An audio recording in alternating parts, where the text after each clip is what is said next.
जी बेटा, it is October November 17 variant 42 question number 1। क्या कहते हैं? State the Newton's law of gravitation. तो न्यूटन लॉ ऑफ ग्रेविटेशन क्या है? Force of attraction between two point masses is directly proportional to product of masses and inversely proportional to square of separation between them. अपने word equation में लिखनी है, पूरा word में लिखना है। Force is directly proportional to product of masses and force is inversely proportional to the square of separation between them. अब पूरा लिखेंगे इसको, हाँ, वर्ड इक्वेशन में। नेक्स्ट बी पार्ट, इसको थोड़ा जूम इन करते हैं। सॉरी, नज़र नहीं आ रहा अभी, ये सही है। सो हाँ जी बेटा, क्या है क्वेश्चन में? एक मिनट मैं सेटअप सही कर लूँ ज़रा, जस्ट अ सेकेंड। इसके नीचे फाइल रख लेते हैं। सही है। So this is easy to move. जी बेटा, the planet Jupiter and one of its moon I naught may be considered to be uniform sphere that are isolated in space. Jupiter has radius r and mean density rho. Okay, उसका radius given और mean density given है। Io has a mass m and is circular orbit about the Jupiter with a radius n time r. Okay, n time r। r क्या है? Radius of उसका, और ये n r है। Okay, उसके बाद वो कहता है, ये आपको नज़र आ रहा है, ये यहाँ से लेके यहाँ तक डिस्टेंस n आ रहा है, और इसका ये डिस्टेंस जो है ना, ये r है, ये गिवन है आपको। अच्छा, अगले पार्ट में क्या कह रहा है? The time for I/O for one orbit is t। Time आपको गिवन है, t है। Show that the time related to the mean density by the expression rho T square is equal to 3 pi n cube over g। हमें ये derive करना है।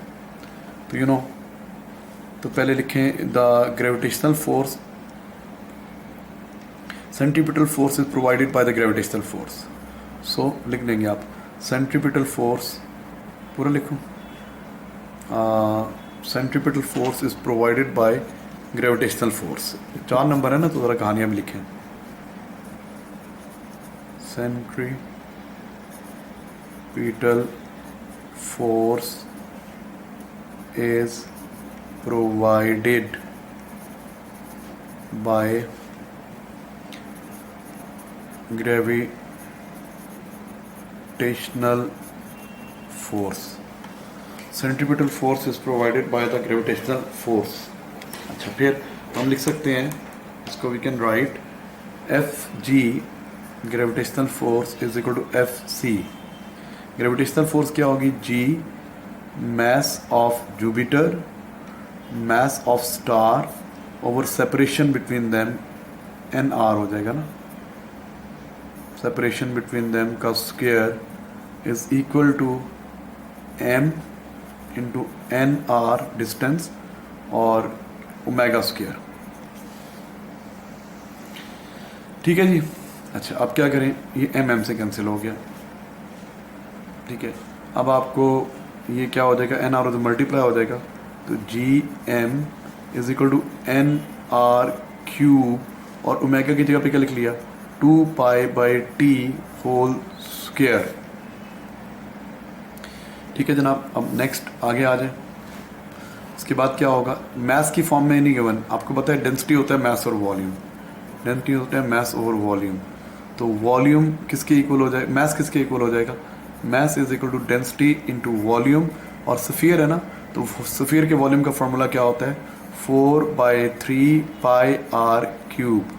तो ये substitute कर दूंगा मैं मैस की जगह पे, तो जी मैस की जगह पे क्या आ गया? Rho 4/3 pi R cube is equal to, अभी ब्रैकेट खोल रहा हूँ, n cube r cube 4 pi square T square, bracket खोल दिया आपने। ये आर क्यूब यहाँ भी है, आर क्यूब यहाँ भी, कैंसल्ड आउट। ठीक है, ये पाई स्क्वायर, ये खाली पाई, कैंसिल आउट। ये 4 यहाँ भी है, 4 यहाँ भी, कैंसल्ड आउट। अब आपके पास क्या रह गया? टी स्क्वायर को उधर ले जाएं, टी स्क्वायर रो भी रहने दें इधर, इज इक्वल टू जी को नीचे डिवाइड कर दें। यहाँ पे क्या रह गया आपके पास? ये 3 मल्टीप्लाई हो जाएगा उधर जाके, 3 पाई एन क्यूब ओवर जी। तो ये डिराइव करना था ना, तो इट इज़ डिराइव्ड। ठीक है, ये डिराइव कर लिया हमने। उसके बाद जी इसका सी पार्ट क्या कहता है, आप देख सकते हैं। C part, the radius R of the Jupiter is this much multiply be earth, and the distance between the centres of Jupiter and this is this much. इसका रेडियस भी गिवन है, the period is this much hours 42 point. Calculate the mean density निकालनी है। Okay अच्छा भाई, आपको are भी given है और सेपरेशन भी गिवन है। तो पहले तो एन की वैल्यू निकाली है ना। What is N R is separation between the stars. 4.32 into 10 power 5, ठीक है, 4.32 इंटू 10 पावर 5 किलोमीटर्स है। अच्छा, और आर कितना है, 7 किलोमीटर्स है। 7.15 इंटू 10 पावर 4 किलोमीटर्स। ठीक है, तो n किसके इक्वल आ जाएगा, r जाके डिवाइड हो जाएगा। 4.32 into 10 power 5 over 7.15 into 10 power 4 it gives. इनको डिवाइड किया, मुझे n की वैल्यू चाहिए क्योंकि वहाँ पे n यूज़ हो रहा है। 4.32 divided bye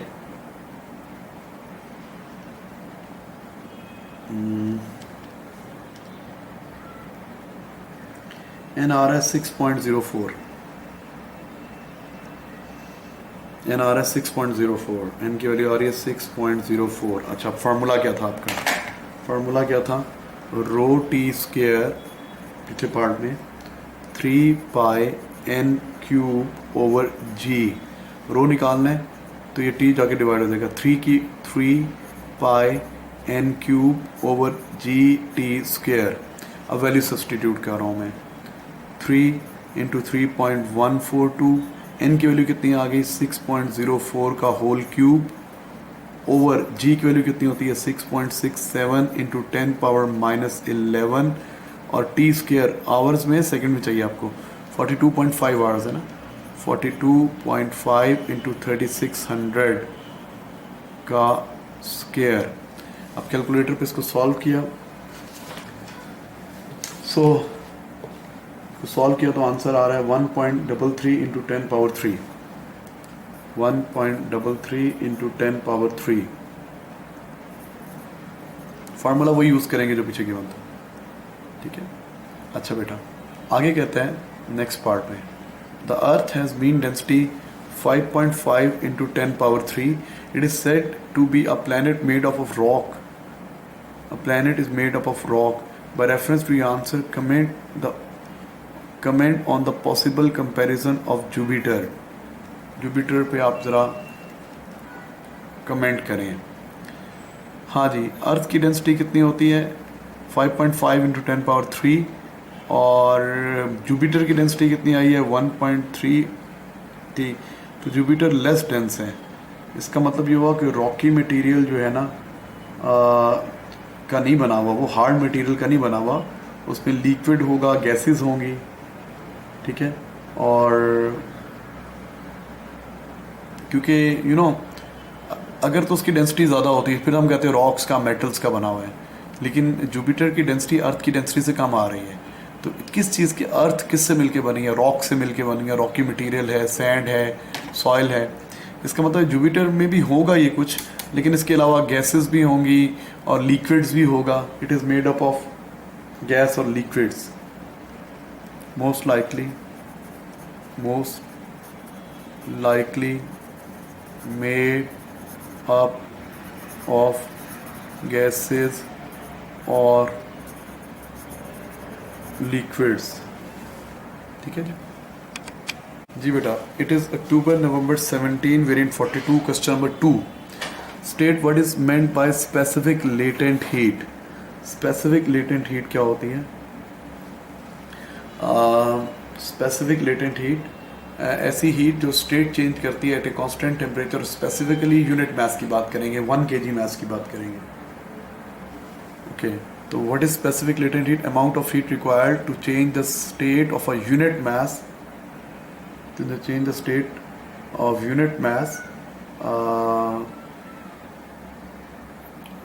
at a constant temperature.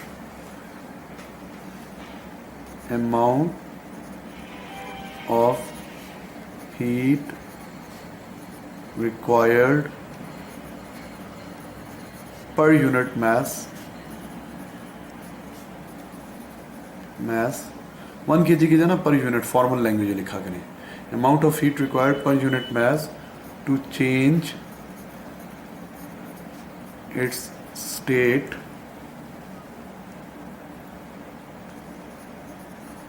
at a constant temperature. At a constant temperature. अच्छा भाई, उसके बाद वो क्या कहता है? A beaker of boiling water is placed on a pan of a balance as illustrated in figure 2.1. जी ये बैलेंस पैन है, बॉइलिंग वाटर है, हीटर है, ammeter, volt meter, rheostat, DC और सारा कुछ गिवन है आपको. एक्सपेरिमेंटल सेटअप भी देखा कि नहीं, पेपर 5 के लिए इंपॉर्टेंट होता है आपके लिए. अच्छा आगे कहते हैं the water is maintain at the boiling point by the means of heater. The change M in the balance reading is in 300 second is determined for 2 different inputs power. 2 power के लिए उसने इतने टाइम के लिए check किया कि कितनी reading में चेंज आ रहा है. एक बार वोल्ट मीटर रीडिंग 11.5, एक बार 14.2, एमीटर रीडिंग 5.2 और 6.4. कितना मैस हुआ? 5 और 9. एक में 5 ग्राम्स हुआ और एक में 9.1 ग्राम्स हुआ. ओके, 2 बार रीडिंग ले होगी, 2 इक्वेशन बन जाएंगे ताकि लॉस को निगेट कर सके, है ना. Energy supplied continuously by the heater. State in experiment the external work done. Energy supplied continuously by the heater. State where in this experiment external work is done. जब boiling हो रही है, volume बढ़ रहा है, तो फिर जब गैस ज़्यादा तो क्या करेगी? एटमॉस्फेयर को पुश करेगी ना ज़्यादा वॉल्यूम ऑक्यूपाई करने के लिए. जब भी किसी गैस का वॉल्यूम चेंज होता है, P delta V work done होता है. तो आपको पता है बॉयल हो रही है, जब बॉयल होगी तो एटमॉस्फेयर को पुश करेगी ना. तो किस जगह पे? एटमॉस्फेयर के अगेंस्ट वर्क डन हो रहा है. Work done against atmosphere in increasing the volume. External work done against atmosphere to increase the volume बढ़ना है. Internal energy increases. Okay. Internal energy increase कहाँ पर हो रही है बेटा? Internal energy boiling में increase हो रही है ना. When the water is boiling, constant temperature पे है ना. Water is maintained at boiling temperature. Boiling at temperature constant, average kinetic energy is not changing. Temperature is constant, so average kinetic energy is not changing, but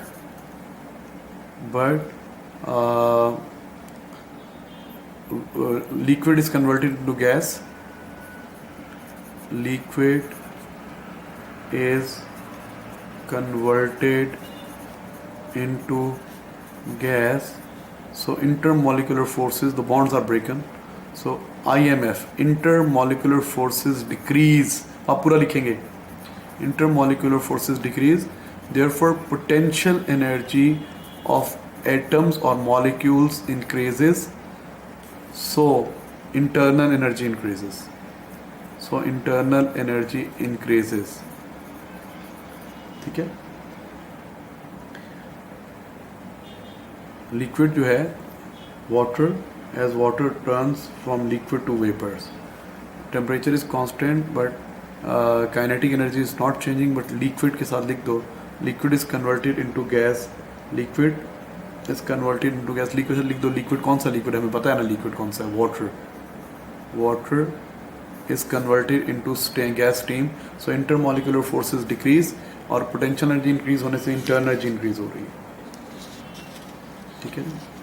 और कहाँ पे energy supply to state, where in this experiment? और एक और भी, एक तो पानी की इंटरनल एनर्जी बढ़ रही है, सराउंडिंग का टेम्परेचर भी तो बढ़ रहा है ना, तो फिर क्या हो रहा है, सराउंडिंग का टेम्परेचर बढ़ने से उसकी सराउंडिंग की भी इंटरनल एनर्जी बढ़ रही है. As temperature of surrounding increases, as temperature of surrounding increases, therefore internal energy of surrounding also increases. ठीक है. अच्छा भाई, next part.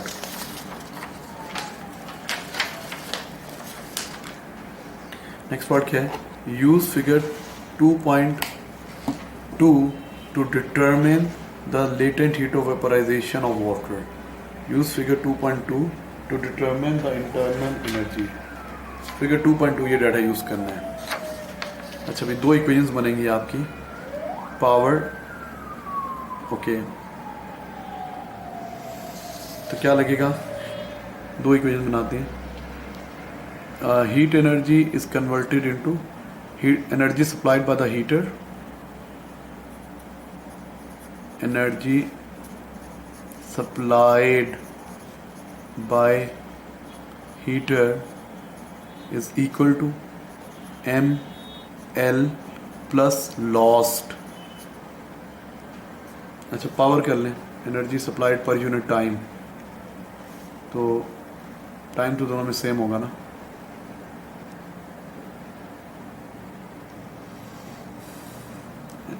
Energy supplied per unit time,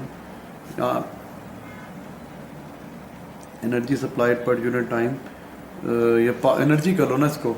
you know, E is equal to P T होता है ना, तो आपको we भी गिवन है, आई भी गिवन है, टाइम भी तो गिवन है, दोनों तीनों चीज़ें कर सकते हो. तो ये एनर्जी होता है, तो ये भी एनर्जी होना चाहिए. सो ये एनर्जी होना चाहिए. क्या लगेगा? V T I is equal to V1 I1 is equal to M1L plus lost. ठीक है. और दूसरी इक्वेशन क्या बनेगी? दूसरी VI plus M2L plus lost. अगर आप इन इक्वेशन को माइनस कर दें, दो बार क्या हुआ ना, तो लॉस कैंसिल हो जाएगा. हमारे पास क्या रह जाएगा? V1TI1 माइनस V2TI2, तो T कॉमन भी लिया जा सकता है. V1I1 माइनस V2I2 और T को कॉमन ले लिया, इज इक्वल टू, यहाँ पे क्या हो जाएगा? M1 माइनस M2 और L को कॉमन ले लिया. तो सॉल्व करते हैं. L किसके इक्वल हो जाएगा?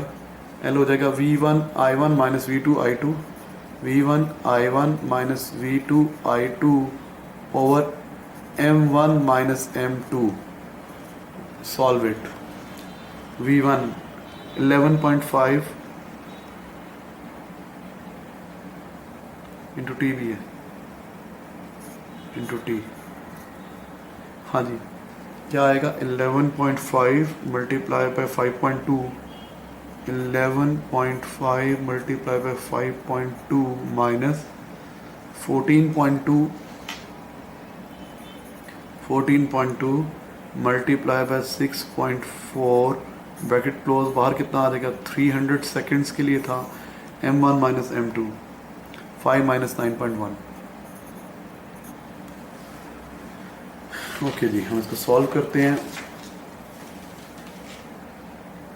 सो इट्स बेटर के इनको सॉल्व करें तो आपका आंसर आ रहा है सब कुछ करने के बाद 2300 जॉल्स पर ग्राम्स में ले रहे हैं ना, जॉल्स पर ग्राम. का आंसर आ रहा है 2300 जॉल्स पर ग्राम्स. ठीक है बेटा. तो हमने क्या किया? दो इक्वेशन बना ली. Heat supply by the heater is equal to ml plus loss. Loss तो होगा VTI प्लस एक इक्वेशन ये बनेगी. लॉस सेम क्यों है? क्योंकि सेम टेम्परेचर पे परफॉर्म कर रहे हैं, 100 डिग्री पे बॉइलिंग हो रही है, और दूसरी बात ये कि सेम टाइम के लिए कर रहे हैं, तो लॉस डिपेंड्स ऑन टाइम. दोनों क्वांटिटी सेम है. जी बेटा, question number 3 October November 17 variant 42. Question number 3, define radian. Radian क्या होता है?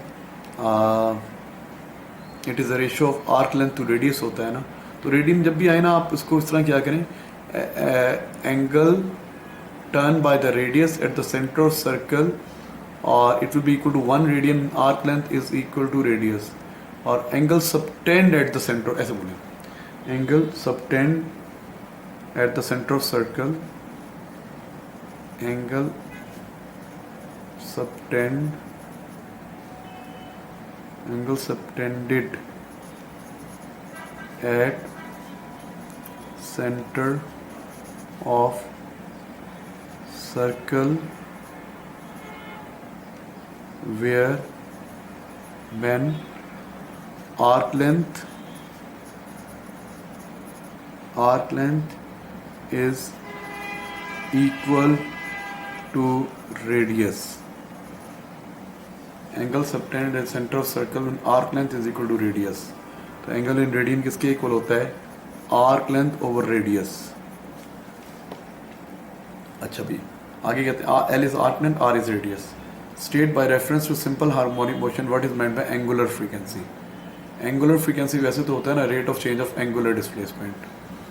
It is rate of change of angular displacement. It is rate of change of angular displacement. और particularly SHF के reference से बात कर रहे हैं तो थोड़ा और डिटेल बताएं. तो ओमेगा होता है ना, omega is equal to 2 pi F, radian से मल्टीप्लाई कर देंगे. तो फार्मूला भी बता दें कि simple frequency multiply by 2 pi radian तो एंगुलर फ्रीक्वेंसी बन जाएगा. नेक्स्ट पार्ट देखिए. A thin metal strip clamped horizontally at one end has a load of mass m attached to the free end. इसके load attach हुआ हुआ है, इसकी length l है, ऑसिलेशन ऑफ लोड है, स्ट्रिप है, इसकी लेंथ l. अच्छा आगे कहते हैं the metal strip bends as shown in figure 3.1. metal strip bend हो रही है.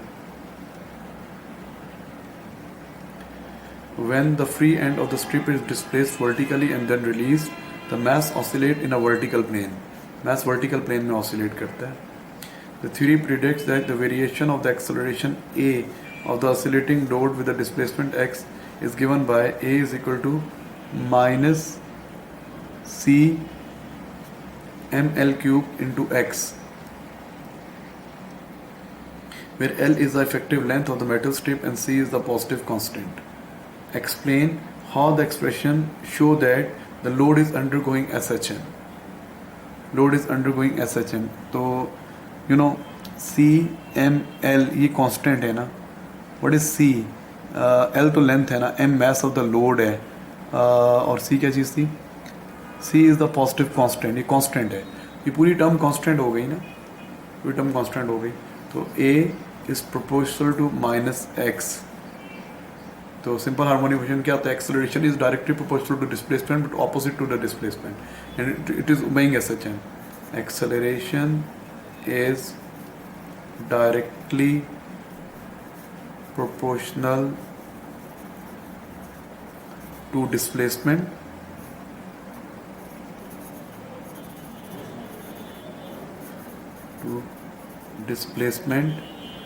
and opposite to the displacement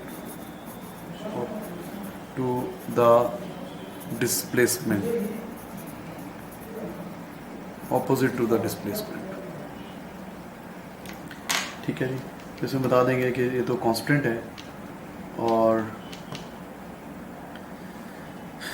ये लिख दें आप कि ये टर्म कांस्टेंट है. जैसे मैंने ये लिखा ना, दिस टर्म इज कांस्टेंट बताएंगे, therefore a is proportional to minus X. अच्छा उसके बाद अगले पार्ट में क्या था?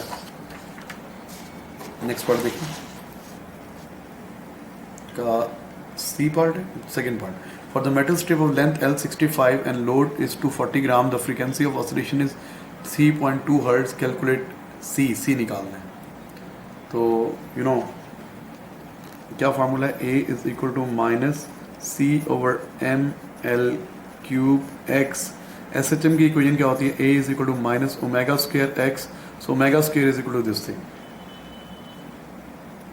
तो हम कह सकते हैं C over M L cube is equal to omega square. ठीक है, ये इधर आ जाएगा, अंडर रूट बन जाएगा, इधर ही रहेंगे बस. तो इसको लिख सकते हैं हम लोग C is equal to omega क्या होता है 2πf whole square into ml³ ठीक है। अब सारी वैल्यूज आपके पास हैं 2 इंटू 3.14 फ्रीक्वेंसी कितनी है 3.2 हर्ट्ज को का स्क्वायर ले लें। What is mass 240 gram 0.25 kg 0.24 kg into what is length 65 है मेरे ख्याल से 65 तो 0.65 का क्यूब ले लेंगे। जो सब कुछ करने के बाद सॉल्व करते हैं तो C का आंसर आ रहा है 27 metre cube per second square 27 metre cube per second square ठीक है जी बेटा। It is October November 17 variant 42 question number 4 explain the principle behind generation of ultrasound waves for the diagnosis in medicine.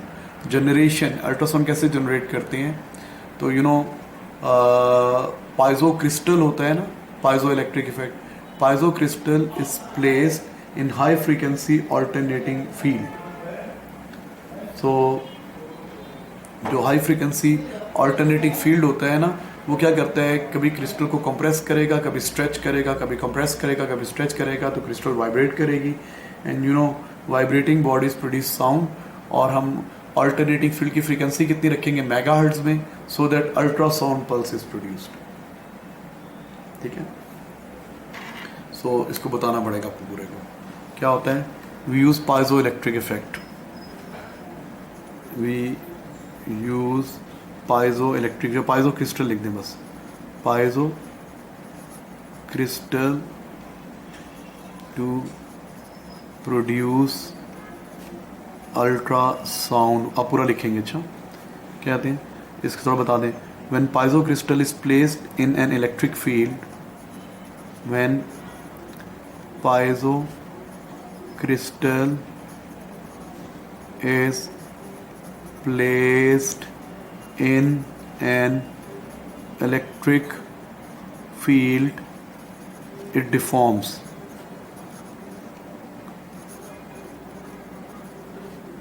ठीक है it deforms क्योंकि positive ion positive ये for example जैसे positive plate है ये नेगेटिव प्लेट है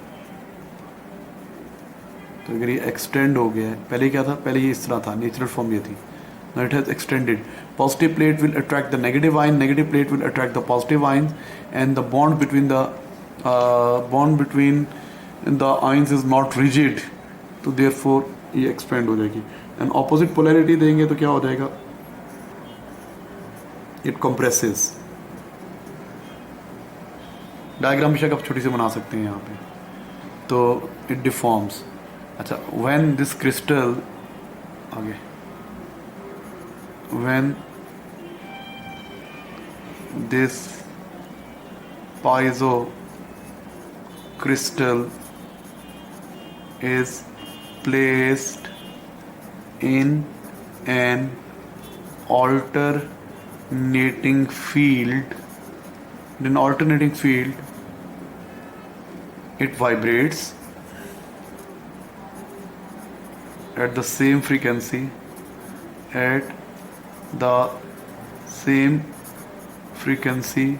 as of field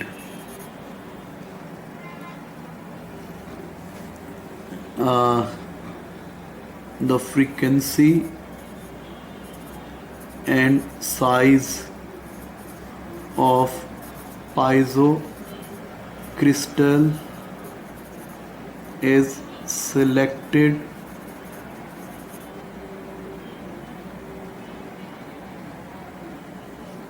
to such a values that it resonates piezo crystal resonates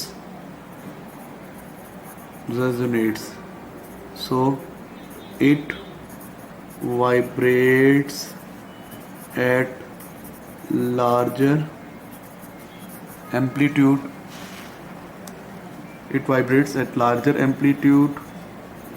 and emit ultrasounds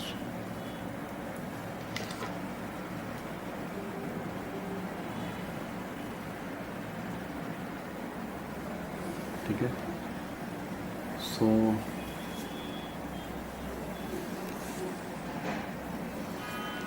तो उसकी साइज सेलेक्टिव वो करते हैं कि उसकी नेचुरल फ्रीक्वेंसी अल्ट्रासाउंड में आ जाए। ठीक है जी। नेक्स्ट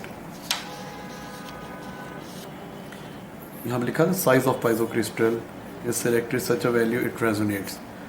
इसका मतलब ये हो गया कि its natural frequency lies in ultrasound range.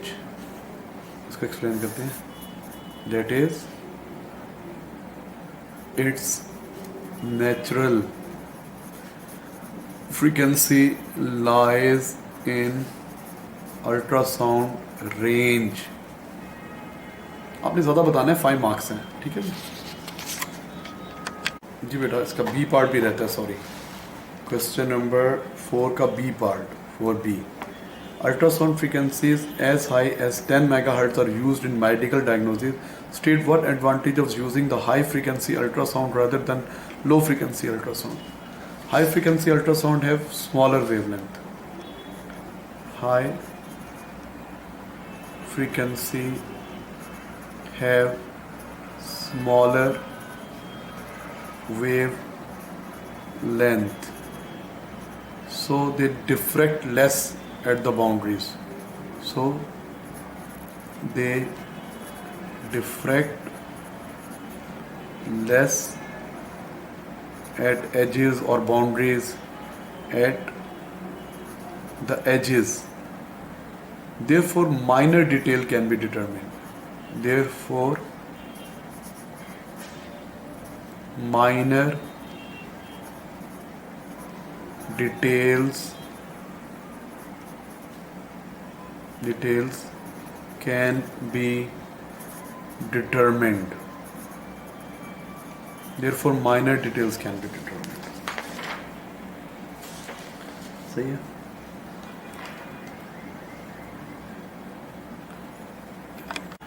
जी बेटा। October November 17 variant 42 question number 5। The analog signal from a microphone is to be transmitted in digital form। The variation with time t of the part of the signal from the microphone is shown। आपको नज़र आ रहा है signal ये microphone का, और Y axis पे क्या है, आउटपुट है माइक्रोफोन की, और यहाँ पे टाइम है। द माइक, इसके नीचे कहानी क्या लिखी हुई है। The microphone output is sampled at a frequency of 5 kHz and analogue to digital converter ADC by an ADC। The output of ADC is a series of 4-bit number। The smallest bit is 1 millivolt। The first sample is taken at t is equal to 0 on figure। 0.2 पे बताएं और 0.8 पे बताएं ADC output. तो 0.2 पे क्या है, 0 पे तो 0 ही थी ना, यहाँ पे तो 0 है। अच्छा, पहले तो आपने कितनी फ्रीक्वेंसी पे किया है, 5 kHz। 5 kHz तो टाइम पीरियड कितना होगा, 1/5000 is equal to millisecond में चाहिए तो 1000 से मल्टीप्लाई भी कर देते हैं। 1000/5000 मिली सेकेंड्स, तो 0.2 मिली सेकेंड्स। अच्छा, 0.2 मिली सेकेंड आ रही है। अच्छा भाई, पॉइंट इसमें भी कितनी, 8 किसके इक्वल होता है, 2 power 0, 2 power 1, 2 power 2, 2 power 3, 8 1 0 0 0। 8 किसके इक्वल होता है, माइक्रोफोन आउटपुट 8 वोल्ट आ रही है माइक्रोफोन आउटपुट, और ये किसके इक्वल आ रहा है, 1 0 0 0। माइक्रोफोन आउटपुट 8 है, और फिर 0.8 के ऊपर क्या लिखना है आपने, 0.8 के ऊपर, व्हाट इज 0.8 के ऊपर, 0.8 के ऊपर ये वोल्टेज है।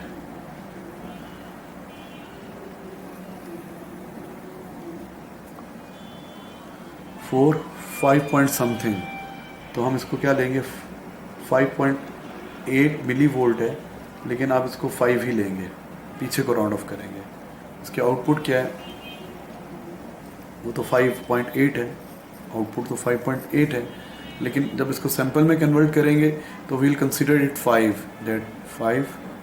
That is approximately equal to 5 करेंगे। तो 5 किसके इक्वल हो जाएगा, 5 5 5 5 5 5 कैसे आता है, 4 + 1 4 + 1 0 1 0 1, तो 0 1 0 1 5 ये हो गया। अच्छा, उसके बाद वो कहता है आउटपुट ड्रॉ करनी होगी आमतौर पर। After transmission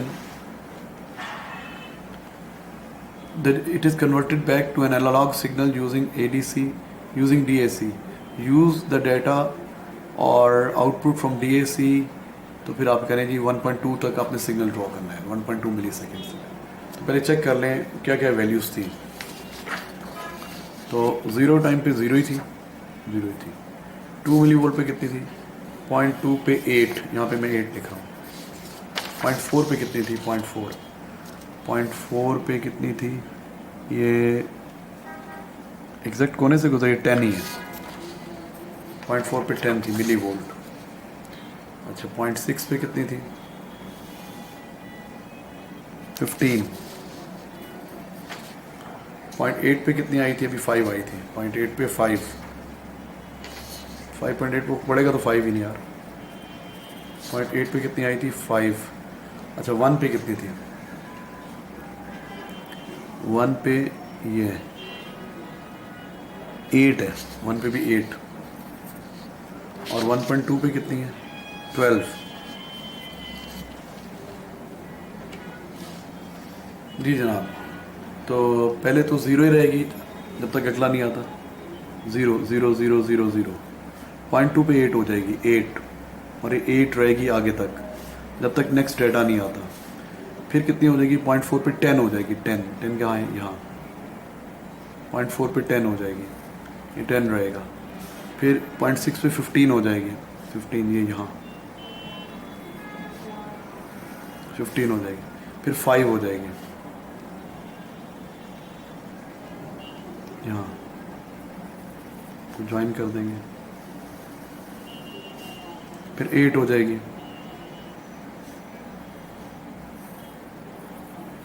and so on. अच्छा, आगे कहता है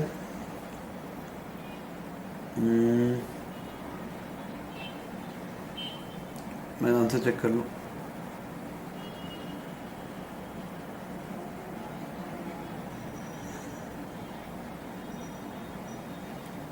हाँ जी, उसके बाद कहता है it is used, sorry,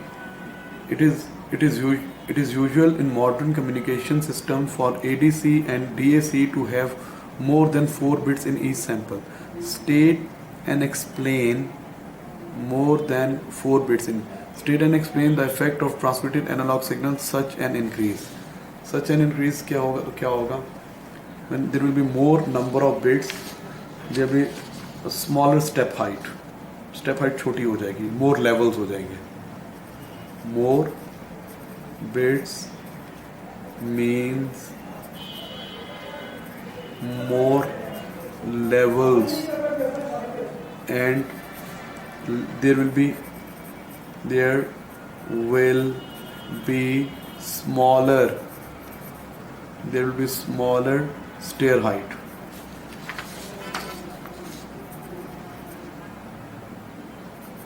There will be smaller stair height.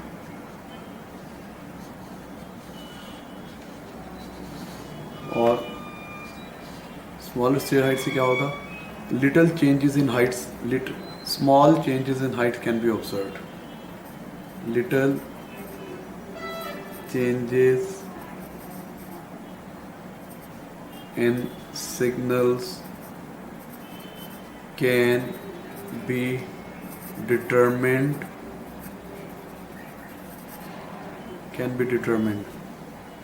so more accurate reproduction, so more accurate reproduction. ठीक है। Tuber number 17, variant 42, question number 6. For any point outside the spherical conductor, the change on the sphere may be considered to act as a point charge. Sorry, क्या हो गया? The charge on the sphere may be considered to act as a point charge by center by reference to electric field line. Explain why this. For any point ये तो sphere होती है ना, it's a sphere, suppose positive charge है, electric field lines move radially outwards normal to the surface. So when you extend them, they appear to meet at one point. Electric field lines are radial, normal to surface, and they appear to meet at one point. They appear to cut at one point. They appear to originate from one point. ऐसे कर सकते हैं. Electric field lines are radially outward या inward होती हैं.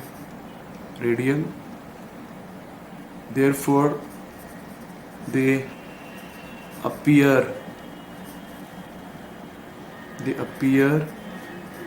to meet or originate from one point. इससे हम उसको पॉइंट चार्ज एज्यूम कर सकते हैं.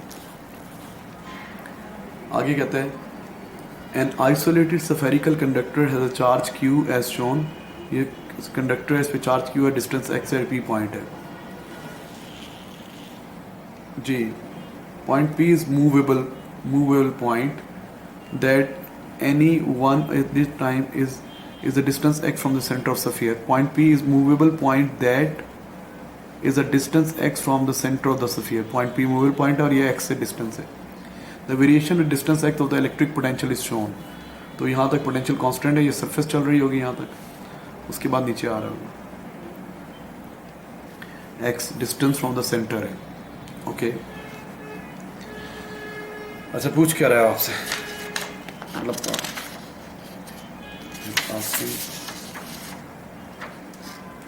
Use figure 6.2 to determine the electric field strength at a point where x is equal to 6 centimeter. Electric field strength at a point where x is equal to 6 centimeter. Electric field strength is negative gradient of potential.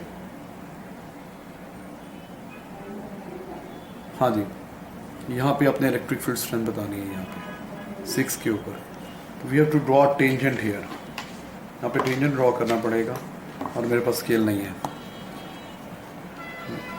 You have to draw a tangent here.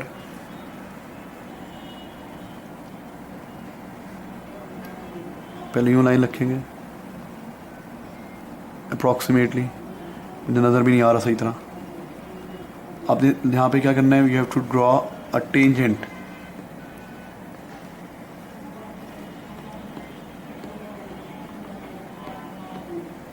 पहले pen को यहाँ पे रख लेते हैं, यहाँ पे tangent draw करना है, फिर उससे अलाइन करें स्केल को और देखें कहाँ पे लाइन सही बन रही है. मैंने बना दी है. It may not be accurate. अभी थोड़ा सा इस तरफ होती तो ज़्यादा बेहतर था. ये सही नहीं बना टेंजेंट, ये इट शुड बी अवे, तो ये सही नहीं है. बहरहाल ये अब हम क्या करेंगे, इसका ग्रेडियंट फाइंड आउट करेंगे. ये पॉइंट पढ़ना आसान है, ये 8 है और यहाँ पे 3 है. इस पॉइंट को ले लेता हूँ मैं,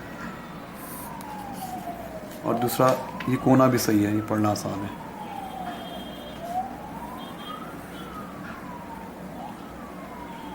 तो एक लाइन किसके इक्वल है, 0.4 के, तो ये 1.6 है. This is 1.6, this is 8, this is 3 और ये पॉइंट क्या है 10. तो electric field strength is negative gradient of potential. तो मैं ग्रेडियंट निकाल रहा हूँ. ग्रेडियंट इसकी स्लोप किसके इक्वल आ रही है, तो इसकी स्लोप का आंसर आ रहा है, slope is equal to 8 minus 1.6 y2 minus y1 over this minus this over this minus this 3 minus 10 centimetre में. और उसके बाद 10 पावर 3 भी आएगा.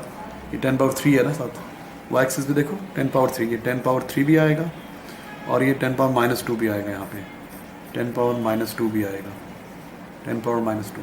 तो हो जाएगा 8 माइनस 1.6 कितना होगा, 6.4 इंटू 10 पावर 3 और ये माइनस 2 पर चला जाएगा, 10 पावर 5 ओवर माइनस 7. सो सॉल्व करते हैं इसको. 6.4 को डिवाइड करता हूँ 7 के ऊपर, So 6.4 divided by 7, it gives 9.1 approximately. 9.1 into 10 power 4 approximately. 9.1 into 10 power 4. तो रेंज में तो आंसर आ रहा है. तो वोल्ट 9.1 into 10 power 4. तो आपने क्या करना है, electric field strength is negative gradient of potential, तो यहाँ पे टेंजेंट ड्रॉ करना है. ठीक है. अच्छा, अगले पार्ट में क्या पूछ रहा है आपसे, the radius R explain your working. Figure से रेडियस निकालें. तो आपको पता है कि ये जो एक्स डिस्टेंस है इट इज़ फ्रॉम सेंटर, और इसका कंडक्टिंग सफियर, कंडक्टर के अक्रॉस पोटेंशियल यूनिफॉर्म रहता है. सेंटर से लिहाज पोटेंशियल यूनिफॉर्म रहेगा, आगे पॉइंट चार्ज की तरह कम होता जाएगा. तो किस पॉइंट तक पोटेंशियल यूनिफॉर्म है, you can see potential is constant up to this point. ये मिडल तक, इसके नीचे आ जाए, ये 2.5, तो इसका ये रेडियस कितना होगा 2.5 centimetre. As potential is same up to 2.5. Its radius is what? 2.5 cm as potential is uniform up to this value, or potential of the conductor stays constant till surface. ठीक है. So potential of the surface क्या रहता है? Potential remains same, and as potential along the conductor surface along the conductor stays same. Potential along conductor remains same. Question number 7, October number 17, variant 42. Feedback is used frequently in amplifier circuits. State what is meant by feedback. Feedback क्या होता है? Connecting output to the input. Connecting output or fraction of output again to the input. Connecting V out या output पूरा लिखो. Connecting output again to the input, combining output to the input, your fraction of output to the input.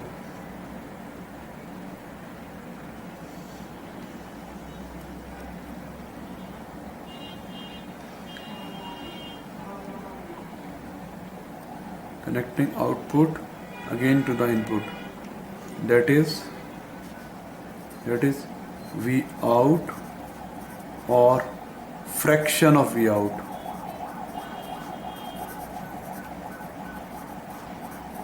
To is combined with V in. Voltage की form में combine होता है. ठीक है. Two benefits of negative feedback in an amplifier circuit. Two benefits. Gain reduces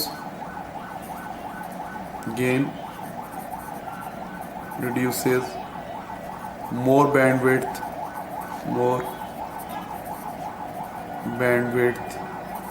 तो फिर क्या होगा, less distortion in signal,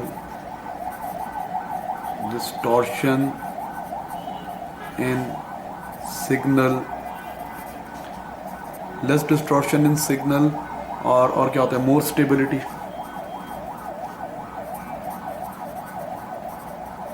of signal in the form of voltage होता है, ये बताना है आपको, पता होना चाहिए. उसके बाद वो क्या कहते हैं next, the amplifier circuit incorporating an ideal op amp is used to amplify the output of the microphone. The circuit shown, ये माइक्रोफोन है, ये ऑपरेशनल एम्पलीफायर है, और आप इसको पॉजिटिव को दे रहे हैं तो ये नॉन इन्वर्टिंग एम्पलीफायर. ये 9.2 है, ये वी आउट है. अच्छा, करना क्या है जनाब,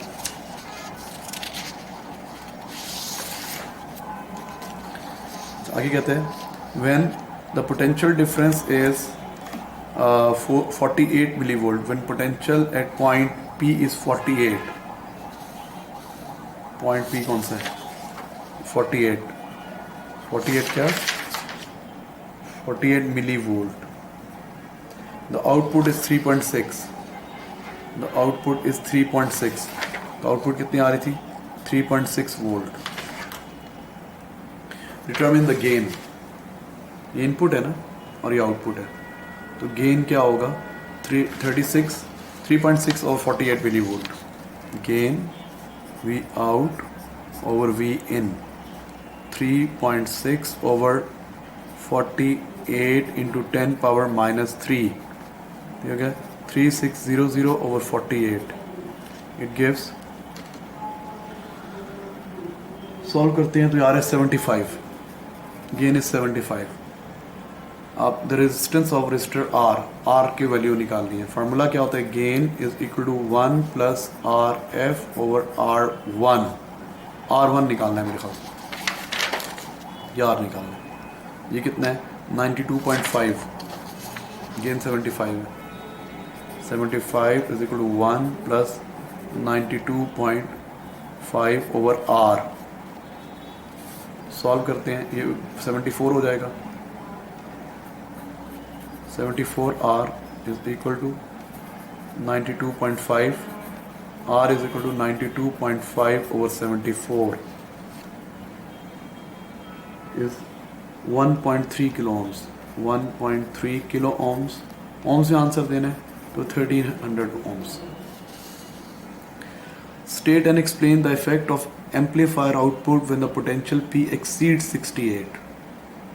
Okay. जब वो 68 एक्सीड कर जाएगी, 68 पे क्या होगा? पहले हम चेक करते हैं 68 पे क्या होगा. मैं सैचुरेट ही हो जाएगा, उसे चेक करते हैं. V out is equal to gain into input. 75 into 68. 68 over this. तो सॉल्व कर लेते हैं. 68 मल्टीप्लाई बाय 75 डिवाइडेड बाय 5.1. तो क्या हो जाएगा? आउटपुट आ रही है 5.1. तो सप्लाई वोल्टेज इज 5. तो क्या हो जाएगा? Amplifier will be saturated. Amplifier will be saturated. तो output will be 5 volt. V out will become 5 volt uniform. V out क्या हो जाएगी? 5 वोल्ट हो जाएगी, सैचुरेट हो जाएगी. जी बेटा, question number 8, October November 17 variant 42. क्या कहता है? A thin slice of conducting metal is placed normal to a uniform magnetic field as shown in figure 8.1. Uniform metal है और इस पर पड़ी हुई है. मैग्नेटिक फील्ड ऊपर से आ रहा है, करंट इस तरफ जा रहा है. करंट यूँ जा रहा है तो इलेक्ट्रॉन इधर आ रहे होंगे ऑपोजिट. तो फोर्स किधर लगेगी? फर्स्ट फिंगर यूँ, इलेक्ट्रॉन पे फोर्स इधर लगेगा. अच्छा, पूछ क्या रहा है? पहले पढ़ तो लो. अच्छा, क्वेश्चन ये कह रहा है the magnetic field is normal to this this this. The current in the slice is normal to this and this. बिल्कुल ठीक है. आगे कहते हैं a potential difference the Hall voltage is developed across the slice. State the faces between which the Hall voltage दोनों के perpendicular होगी ना. ये ऊपर से नीचे है, ये इस तरह है, तो इधर हो गया हॉल वोल्टेज. इस फेस में और इस फेस के दरमियान, ये पीछे वाले कौन कौन से फेस के दरमियान? DQRE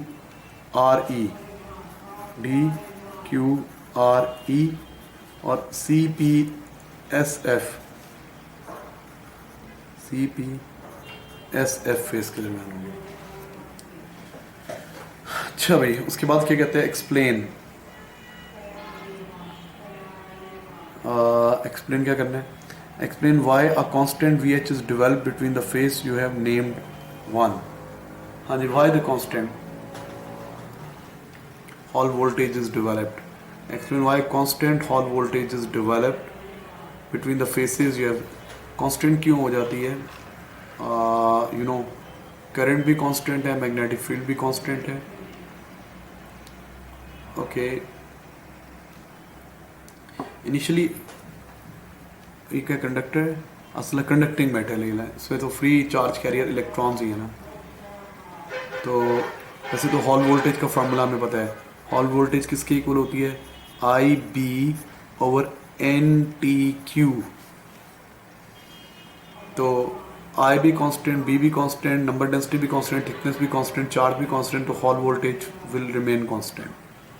all terms are constant, all terms are constant, therefore VH will be constant। लेकिन ज़्यादा डिटेल बतानी है तो क्या होगा, क्योंकि 4 मार्क्स है ना यार, तो आपको ज़्यादा डिटेल बतानी चाहिए। तो इलेक्ट्रॉन ज़रा माइक्रोफॉर्म में आ जाए, इलेक्ट्रॉन्स की टर्म में बात करते हैं। तो electrons are moving opposite to the current, electrons move opposite to the direction of current and experience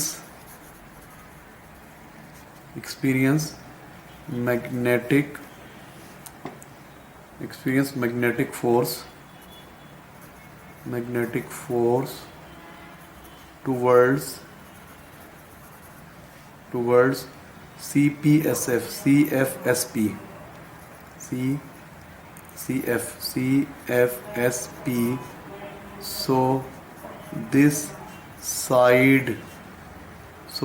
side कौन सी, CFSP becomes negatively charged and DERQ becomes positively charged। Now electric force, now an electric field is established, so electric force also acts on electron opposite to the magnetic force, so they are equal, magnetic force is equal to electric force, therefore electrons move in straight line and VH stays constant। 4 number है तो ज़्यादा लिखेंगे आप।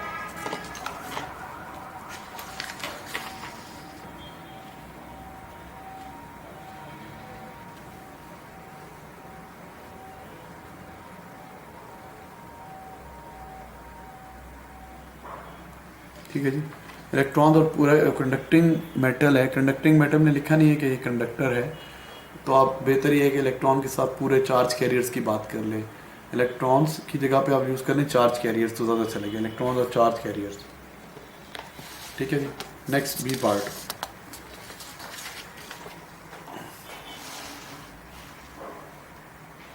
B part क्या है, 2 slices of similar dimensions, one slice made up of metal and other slice made up of semiconducting material। ठीक है, एक मेटल का बना हुआ एक सेमीकंडक्टिंग का। For the same values of magnetic flux and current, state which a slice if either will rise to the larger Hall voltage, explain your reasoning। तो क्या होता है, कंडक्टर में नंबर डेंसिटी ज़्यादा होती है, VH is equal to IB over NTE, so VH is inversely proportional to N, so in conductors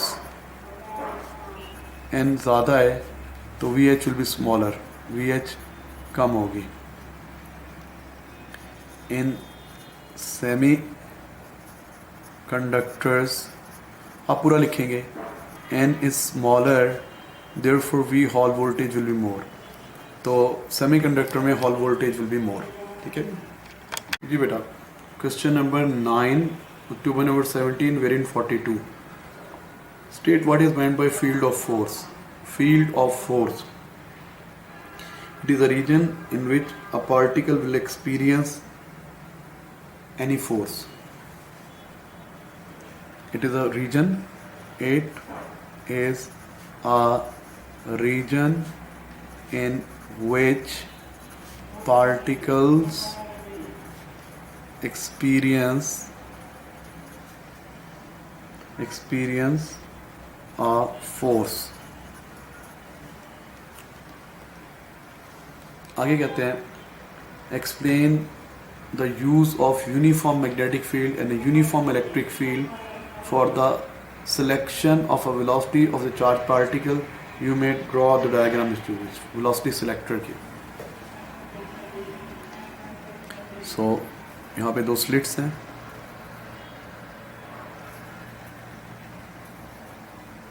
यहाँ पे मैग्नेटिक फील्ड है.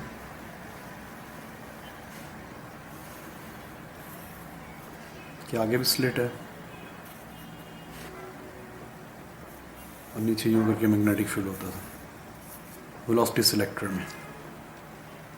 अच्छा, इलेक्ट्रॉन्स उधर से आ रहे हैं, beam of electrons, beam of आइन, सॉरी, ये बीम ऑफ आइन क्यों आ रही होती है, कुछ स्ट्रेट जाती है. ये क्या है? Beam of ions, particles. Okay, beam of same type, having same charge,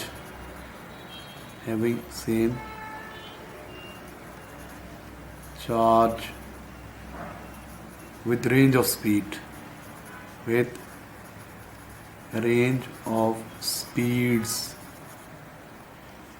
slits हैं. Slit S1, slit S2, slit S3. S1 and S2, S1 are used to obtain sharp beam, a sharp beam of ions. अच्छा, magnetic field into the page है. Magnetic field into the page. तो positive ions हैं, beam of same type of. You use positive ions. So when the positive ions will enter, so they will experience a magnetic force. Fleming left hand rule. First finger, you know Fleming left hand rule. So Fleming left hand rule क्या होता है? Force, first finger field, current, force, field, current. So first finger should be into the page, second finger in the direction of movement of positive charges. U. First finger into the page. ये current downward है. Force will act, magnetic force acts to the right direction. तो magnetic force लगेगी इस side पे. Magnetic force. अच्छा. Okay, और हमने यहाँ पे अप्लाई कर दिया इलेक्ट्रिक फील्ड. इसके ऑपोजिट, ये पॉजिटिव, ये negative. So electric force will act in this direction. तो क्या है जी? Field are applied such that they apply force in opposite direction. Electric field and magnetic field को ऐसे अप्लाई किया कि दोनों फोर्स ऑपोजिट डायरेक्शन में अप्लाई करेंगे.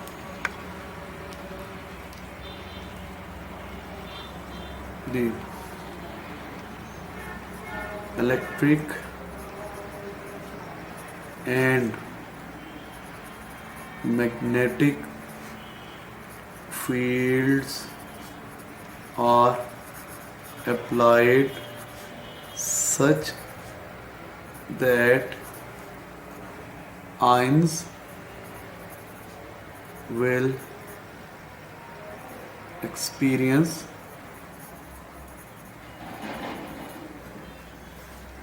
force, electric and magnetic forces in opposite directions.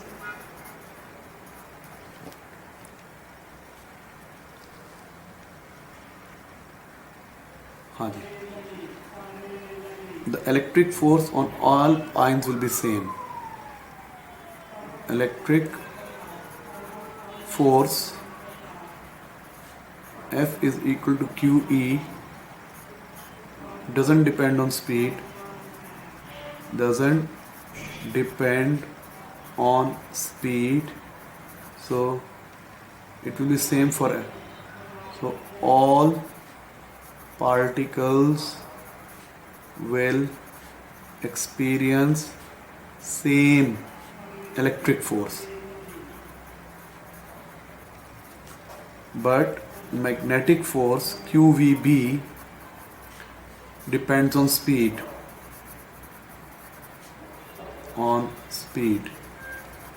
At a particular speed v, at a particular speed v, electric force is equal to magnetic force, that is QE is equal to QVB. Q किसके से cancel हो गया, V is equal to E by B. V is equal to E by B. These particles will move straight and pass slit S through. These particles will move straight and pass through slit S3. The particle having speed more than V, particles having speed more than V will have magnetic force greater than electric force, will bend in the direction of magnetic force, and particles having less speed than V will experience magnetic force less than electric force, will bend in the direction of electric force. So by selecting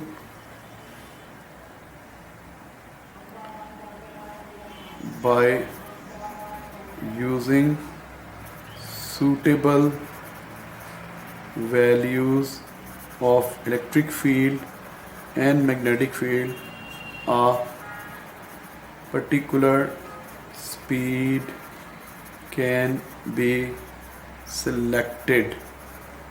क्या होती है, V is equal to E by B. ज़्यादा लिखने से बेटा कोई फ़र्क नहीं पड़ता, एग्जामिनर सब पढ़ेगा. ऑब्वियसली अब हमें क्या पता किस चीज़ के मार्क्स हैं, तो हमने ये ज़्यादा लिखना है.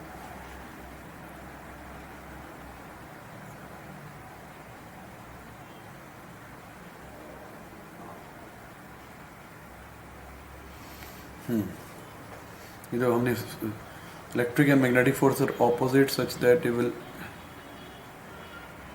electric field, electric and magnetic field applies such that the ions will experience electric and magnetic force in opposite direction normal to speed. होती तो नॉर्मल ही है, direction normal to their velocity.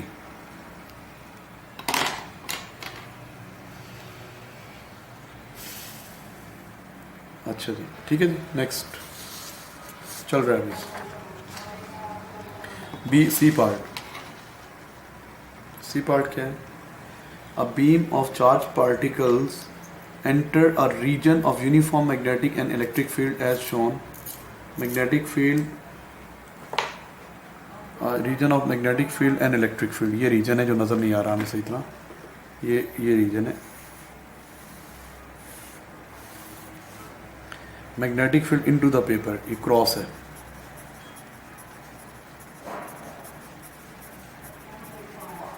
अच्छा जी, a beam of charged particles है as shown, the particle, the mass m charge plus q है.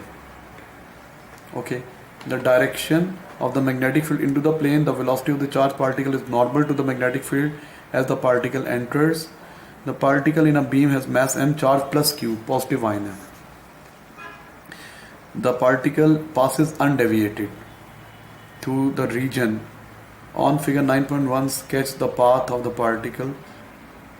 It has, अगर वो तो स्ट्रेट चला गया, अगर मास m हो और चार्ज 2q हो तो मास m हो और उसको लेबल कर दे बेटा. अगर मास m होगा और चार्ज 2q होगा तो भी electric force is equal to magnetic force होती है ना, तो वो होता है QVB is equal to QE. तो QQ से कैंसिल हो जाएगा, तो फोर्सेस सेम रहेंगे. It will remain straight, straight ही जाएगा.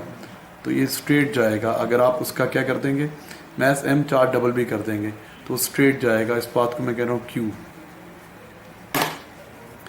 अच्छा, mass and charge, mass comma charge and velocity larger than v. Mass m charge q and velocity larger than v.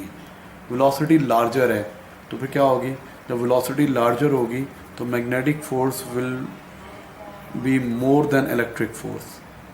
तो it will bend in the direction of magnetic force. तो magnetic force की direction क्या है, Fleming left hand rule से check करें. First finger into the page, second finger current, thumb ऊपर को आ रहा है. इसको मैं जूम आउट करता हूँ. ये देखिए, first finger into the page कि ये करंट वाली फिंगर है, थंब ऊपर को आ रहा है. So the particle will bend upwards. Particle किधर जाएंगे, ऊपर को मुड़ेंगे.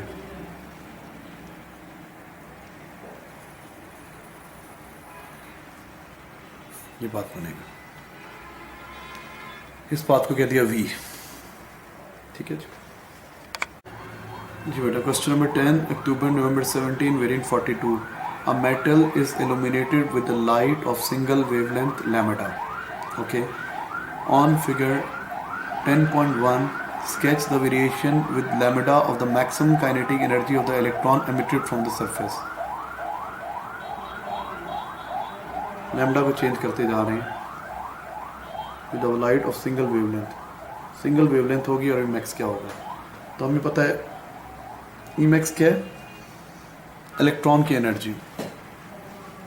ओके, सो इलेक्ट्रॉन की एनर्जी और वेवलेंथ का क्या रिलेशन है. हमारी आइंस्टाइन इक्वेशन क्या होती थी, इंसिडेंट फोटोन की energy, incident photon work function plus E max. So Emax is equal to HF minus HF naught या HC over lambda minus HC over lambda naught Emax. तो बेटा इनका इन्वर्स का रिलेशन है, inverse up to the maximum value of lambda. You know, frequency की threshold frequency होती है, वैसी थ्रेशोल्ड वेवलेंथ होती है. What is threshold frequency? Minimum frequency. And what is threshold wavelength? Maximum wavelength. Maximum wavelength. उससे ज़्यादा wavelength हो जाएगी तो वो नहीं होगी. छोटी wavelength होती है तो ज़्यादा frequency होती है, फोटोन की एनर्जी ज़्यादा होती है, फोटो एमिशन होती है, फोटो इलेक्ट्रिक इफेक्ट होता है. जैसे जैसे wavelength ज़्यादा होती जाती है, फोटोन की एनर्जी कम होती जाती है. तो थ्रेशोल्ड फ्रीक्वेंसी होता है ना, minimum frequency required to emit electron. Similarly threshold wavelength होता है मैक्सिमम वेवलेंथ. तो सपोज वो यहाँ पर है, सपोज वो ये वैल्यू, कोई वैल्यू सपोज कर लें, ये लैम्बडा नॉट है, इससे आगे तो एनर्जी निकलेगी नहीं. और जब ये वाली वेवलेंथ होगी तो ई मैक्स ज़ीरो हो जाएगा. जब आप मैक्सिमम वेवलेंथ का फोटोन टक्कर मारेंगे तो वो बस इलेक्ट्रॉन निकल के वहीं पर रुक जाएगा, उसकी एनर्जी ज़ीरो होगी, यहाँ पर आएगा. तो जितनी वेवलेंथ कम होती जाएगी, वेवलेंथ कम होती जाएगी, वेवलेंथ ज़ीरो तो नहीं हो सकती ना. वेवलेंथ ज़ीरो का मतलब क्या हुआ, फोटोन की एनर्जी मैक्सिमम है. तो फिर यहाँ से कैसे शुरू कर देते हैं, यहाँ से ग्राफ नीचे आएगा, नीचे आएगा, नीचे आएगा, नीचे आएगा. अप्रॉक्सीमेटली यूं करके शेप बननी चाहिए कुछ. हाँ, इसको टच करेगा, सॉरी, थ्रेशोल्ड यहाँ बना रहा हूँ मैं. थ्रेशोल्ड वेवलेंथ ये है सपोज, यहाँ पे कट करेगा ग्राफ, तो लैम्बडा नॉट. और जैसे जैसे वेवलेंथ बढ़ती जाएगी, फोटोन की एनर्जी कम होती जाएगी, इलेक्ट्रॉन कम एनर्जी से एमिट होगा. जैसे जैसे यू नो वेवलेंथ बढ़ती जाएगी तो फ्रीक्वेंसी कम होती जाएगी, तो फोटोन कम एनर्जी से एमिट होगा, उसकी इलेक्ट्रॉन कम एनर्जी से एमिट होगा, तो ग्राफ कुछ ऐसा बनेगा। थोड़ा सा यूं वर्टिकल ना करें, थोड़ा यूं करें, एक्स को टच नहीं करना, यहाँ पे आके जीरो हो जाएगा। मैक्सिमम वेवलेंथ से आगे नहीं जाएगा, इससे ज़्यादा वाली वेवलेंथ फोटो एमिशन हो ही नहीं सकती ना। जैसे जैसे वेवलेंथ बढ़ती जाएगी, देखो ना, वेवलेंथ बढ़ती जाएगी, फ्रीक्वेंसी बढ़ती जाएगी, फोटोन की एनर्जी कम होती जाएगी, तो इलेक्ट्रॉन की ई मैक्स भी क्या होती जाएगी, कम होती जाएगी।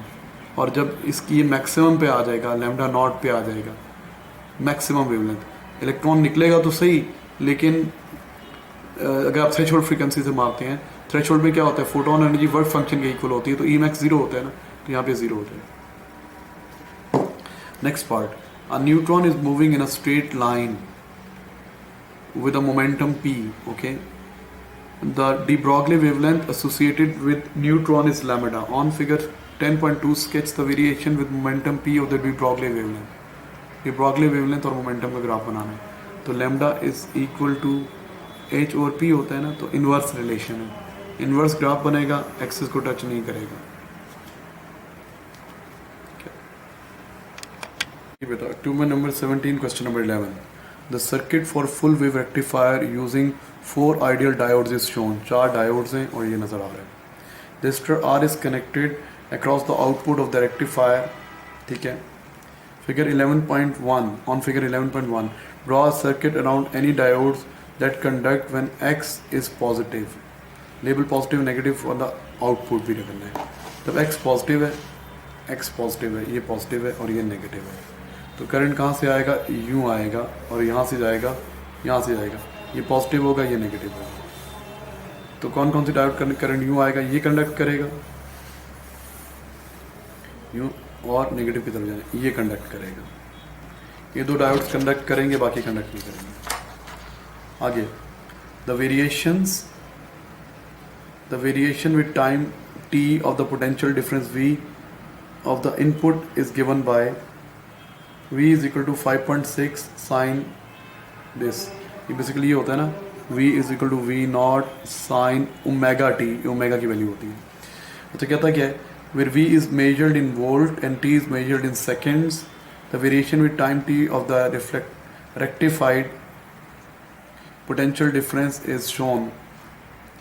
Use the expression for the potential difference, or otherwise determine the root mean square voltage. root mean square voltage निकालनी है, तो आपको V naught given है, V naught is equal to 5.6, V RMS will be equal to V naught over under root 2, 5.6 divided by under root 2, तो कितना हो जाएगा, 4 आ जाए, 4 वोल्ट, 5.6 divided by 4 वोल्ट आ जाएगा। The next part में is asking the number of times per second the rectified potential difference maximum value पे पहुंच गया। number of times in 1 second per second बताने हैं, ये मैक्सिमम कितना पहुंच रहा है। अच्छा, अब डिजाइन बनाए, what was the actual wave, इसको छोटा करता हूँ मैं। एक्चुअल वेव क्या थी आपकी, एक्चुअल वेव यूँ होती है ना, बेसिकली ये पॉजिटिव और ये नेगेटिव, ये 1 टाइम पीरियड होता है ना, 1 टाइम पीरियड। अब एक टाइम पीरियड में 2 दफ़ा ये मैक्सिमम हो रही है, मतलब एक टाइम पीरियड में 2 दफ़ा, एक वेव में 2 दफ़ा, तो अगर इसकी फ्रीक्वेंसी 50 है इस वेव की, तो वो 100 टाइम्स 2 टाइम्स फ्रीक्वेंसी हो रही है। देखो ना, एक वेव ये होती है ना, अब ये इनपुट थी, अगर यूँ पॉजिटिव या नेगेटिव, अब ये और ये एक वेव में 2 टाइम्स, एफ फ्रीक्वेंसी में 50 हर्ट्ज का मतलब 50 साइकिल्स पर सेकंड, और एक साइकिल में 2 दफ़ा मैक्सिमम हो रही है। पहले फ्रीक्वेंसी निकालने और उसको 2 से मल्टीप्लाई करते हैं। Frequency omega is equal to 2 pi f, f is equal to omega over 2 pi, omega कितना था 380, ओमेगा 380 है ना बेटा, ये देखो, v इज इक्वल टू 5.6, इसको जूम इन करते हैं, साइन 380t, तो साइन ओमेगा टी होता है, ये ओमेगा 380, ओमेगा 380 ओवर 2 पाई, तो f आ जाएगा 380 ओवर 2 पाई, कितना आ रहा है 60.5, 60 अप्रॉक्सीमेटली, 60 आर है, तो कितने टाइम हो जाएगा, n is equal to 2 time f, तो it will be 120 times. A capacitor is now connected between the AB. The capacitor reduces the variation to 1.6. Variation को 1.6 पे ले आता है. जो वोल्टेज वेरिएशन होता है the difference in maximum and minimum. ये क्या वेरिएशन का मतलब होता है डिफरेंस. ये डेल्टा V 1.6 है. मैक्सिमम कितनी थी 5.6 और माइनस क्या करें तो 1.6 है, ये 4 इज इक्वल टू 1.6.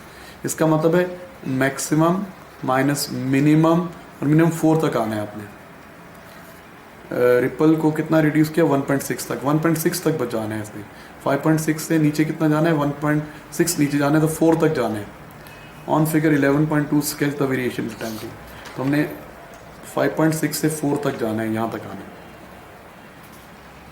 तो बना रहा हूँ मैं वेव. इसको तो मिटा दें, नीचे आपको समझाने के लिए बताई थी.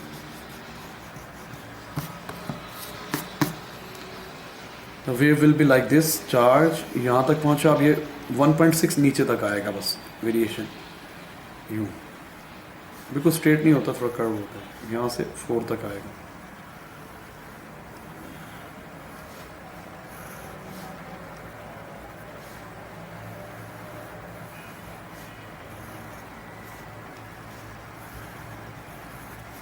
ड्रॉ कर लिए.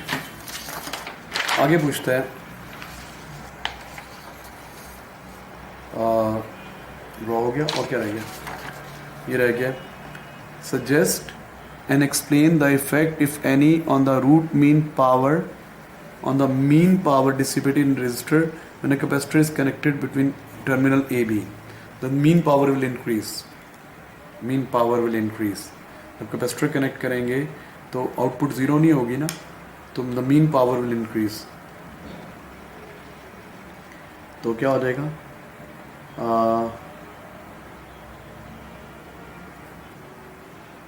क्वेश्चन नंबर कौन सा कर रहे हैं हम लोग, दिस इज क्वेश्चन नंबर 11 है.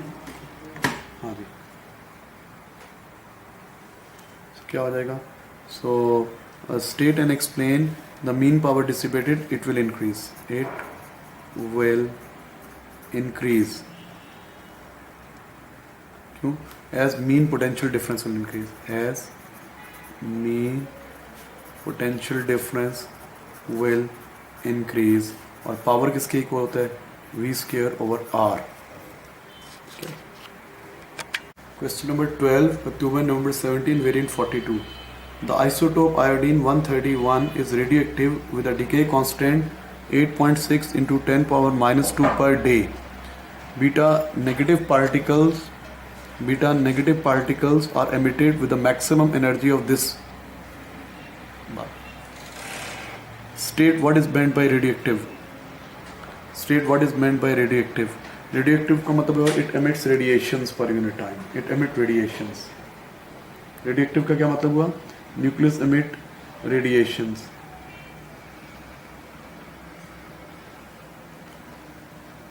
रेडियोएक्टिव में it emits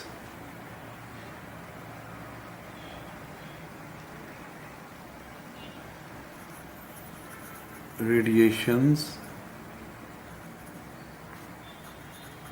from its nucleus.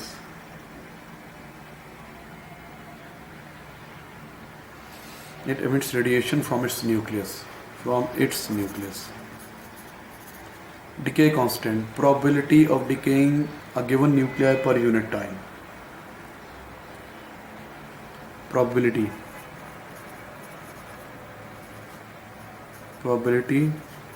of decaying a given nucleus per unit time.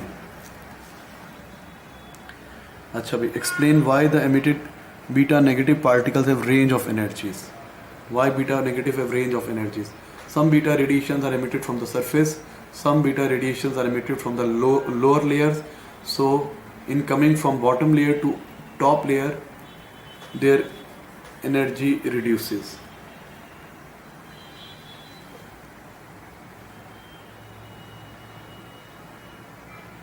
Okay, और क्या हो सकते हैं? The isotope is radioactive decay constant this much. Beta particle are emitted with a maximum energy of this much. Maximum energy given. Explain why the emitted beta negative particles have range of energies. एक तो मैंने आपको बताई कि beta particle जो surface से emit होंगे उनकी एनर्जी ज़्यादा होगी, और जो बॉटम लेयर से एमिट होंगे वो उनकी एनर्जी थोड़ी कम होती जाएगी, वो टक्करे मार के अपनी एनर्जी दूसरों को देते जाएंगे. अच्छा, और क्या है जी? Some beta particles are emitted from surface have more energy. Surface atoms or nuclei, and some are emitted from internal layers of atoms. Some are emitted from internal layers of atoms, have less speed, have less energy of beta. एक तो ये reason हो सकती है. दूसरा, the beta particle emit होता है negative beta के एंटी न्यूट्रॉनों में निकलता है. तो कभी कभी एंटी न्यूट्रिनो को ज़्यादा एनर्जी मिल जाती है, कभी कभी एंटी न्यूट्रिनो को कम एनर्जी मिल जाती है. तो फिर इसलिए बीटा पार्टिकल की डिफरेंट एनर्जीज हो सकती हैं. तो दूसरी लॉजिक ये भी हो सकता है कि अलॉन्ग विद बीटा पार्टिकल, अब मैं कहाँ लिखूँ, एंटी न्यूट्रिनो का ये सिंबल होता है, is also emitted and energy is shared between beta negative and anti neutrino. तो ये कम ज़्यादा हो सकती है. A sample of blood contains 2 × 10⁻³ gram of iodine this much. Determine for this sample of blood the activity of iodine. Activity निकालनी है iodine की. पहले तो आप इसका निकाल लेना, डीके कांस्टेंट आपको गिवन है, एक्टिविटी वेक्टर में निकालनी है. सबसे पहले आप इसके निकालें नंबर ऑफ न्यूट्रॉन्स कितने हैं, नंबर ऑफ न्यूक्लियाई कितने हैं. सो 131 ग्राम्स होते हैं तो कितने न्यूक्लियाई होते हैं? 6.02 × 10⁻23. अभी कितना ग्राम है? 1.2 × 10⁻−9 ग्राम है, तो कितने nuclei? n. When you solve it, n is equal to कितना आ गया? 6.02 × 10⁻23 मल्टीप्लाई बाय 1.2 × 10⁻−9 डिवाइडेड बाय 131. तो n की वैल्यू आ रही है 5.51 × 10⁻12. अब लैम्डा पर डे है, पर सेकंड करना है आपने. Okay, a is equal to lambda n. Lambda कितना है? 8.6 × 10⁻−2 पर डे है ना. डे नीचे डे है, डे को करें 24 multiply by 3600 multiply by n कितना है? 5.51 × 10⁻12. व्हेन यू सॉल्व इट तो हमारा आंसर आ रहा है 5.5 × 10⁻5 बैकरल्स. नेक्स्ट पार्ट में कहता है the time of activity is to reduce 1/50. For the time for the activity to reduce 1/50 of the activity calculated this much. कितने टाइम बाद उसकी ये हो जाएगी? तो remain over actual is equal to e⁻−λt. Days में चाहिए. रिमेन ओवर एक्चुअल 1/50, e⁻−λ कितना था? पर डे में रहने दो, 8.6 × 10⁻−2 × t. When you solve it, e उधर जाके log बन जाएगा. log of 1/50 is equal to minus something 8.6 into 10⁻² into t को सॉल्व किया तो मेरे टी का आंसर आ रहा है अप्रॉक्सीमेटली 45 डेज।